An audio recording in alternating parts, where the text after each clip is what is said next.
Imagine your mind is a grand, ancient house. There are many rooms filled with light and laughter, where you host your guests and live your daily life. But there is also a heavy wooden door at the end of a long, dark corridor. It has been locked for years. You have moved furniture in front of it, covered it with heavy curtains, and promised yourself you would never open it. This is the room of repression. Inside are the memories, the emotions, and the parts of yourself that were too painful or too frightening to handle when they first happened. You think that by keeping the door locked, you are safe. But a locked door does not stop the ghost from haunting the rest of the house. Repression is not a solution.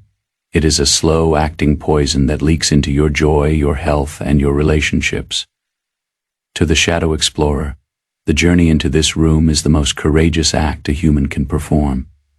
It is not about seeking pain, but about seeking integrity, the state of being whole. Consider the story of a man named Elias. Elias was a successful surgeon known for his steady hands and his absolute control in the operating room. He prided himself on his stoic nature. He never cried, he never lost his temper, and he never let the tragedies he witnessed affect him. He believed he was the master of his emotions. But in his late 40s, Elias began to suffer from phantom tremors in his hands. There was no physical cause. In the silence of his private life, he began to feel a crushing weight on his chest, a sense of impending doom that he couldn't explain. His discipline was no longer enough to keep the shadows at bay. He was a man whose house was shaking because of what was locked behind the door. Elias eventually realized that he couldn't fix his hands until he looked at his heart. He decided to begin the process of unlocking. But he didn't rush in. He knew that exploring hidden trauma requires a delicate balance of vulnerability and safety. He started by creating what we call a safe container. The first step in safely exploring the repressed is the practice of grounding. You must build a foundation of resilience in the present before you look at the past. Elias used the Zen practice of mindful breathing. Every day he sat in total silence, learning to observe his physical sensations without judgment. He had to prove to his nervous system that he was safe now, even if he wasn't safe then. This is the dichotomy of control. You cannot change the past trauma, but you have absolute sovereignty over the environment in which you remember it. When Elias finally felt ready to approach the locked door, he didn't kick it down. He treated the repressed parts of himself like a wounded animal. He used the silence to listen for the whispers of his subconscious. He realized that his tremors weren't a failure of his nerves. They were the screams of a younger version of himself. A boy who had been forced to be the strong one after his father died. A boy who was never allowed to grieve.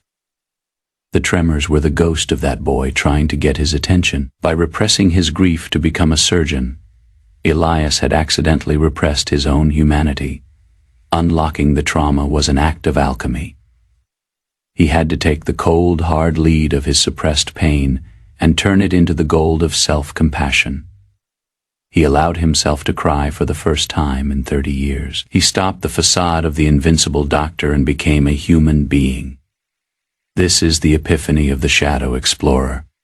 The thing you are hiding from is often the very thing that holds your power. When you safely unlock your repressed trauma, you aren't just releasing pain, you are reclaiming the energy you spent keeping it hidden. Repression is an active, exhausting process. It takes a massive amount of discipline to keep a door locked against a ghost. When you open the door and invite the ghost into the light, that energy returns to you. You feel lighter. You feel more present. You regain a sense of control that is based on truth rather than denial. How do you do this safely? You do it slowly. You do it with compassion. You do it by realizing that your shadow is not a monster, but a part of you that was rejected. Use the wisdom of letting go. Let go of the fear of your own emotions. Realize that a memory cannot hurt you as much as the fear of the memory can. Elias returned to his surgical practice, but he was different. His hands were steady again, but his heart was open. He became a better doctor because he could now feel for his patients. He had achieved integration. He no longer had a locked room in his house. He had a home where every part was lived in. If you are feeling the tremors of your own repressed past, if you feel a weight you cannot name, do not be afraid. The door is heavy and the hallway is dark. But you do not have to walk it all at once. Start with the silence. Build your safe container. And remember, the light you are looking for is often found in the very place you have been most afraid to look. Unlocking the repressed is the ultimate act of healing. It is the path to a life that is not just functional, but authentic.